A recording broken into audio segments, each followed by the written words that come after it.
एक आमदारांनी त्यांनी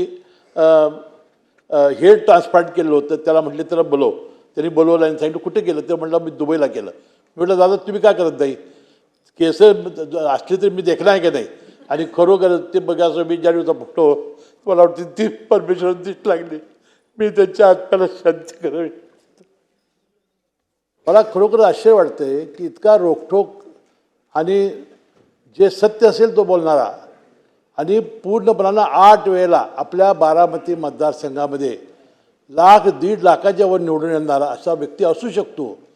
आपल्याला माहिती आहे की निवडणुका जिंकण्यासाठी कसं गोड बोलतो, काय काय करतो, पण तो अजितदादा तसं नव्हतं. जे योग्य काम असेल ते चटकन होणार.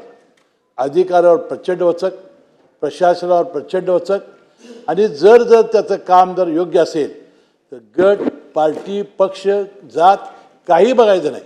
ते काम लवकर ताबडतोब कसं होईल यासाठी सातत्यानं ते प्रयत्न करायचे.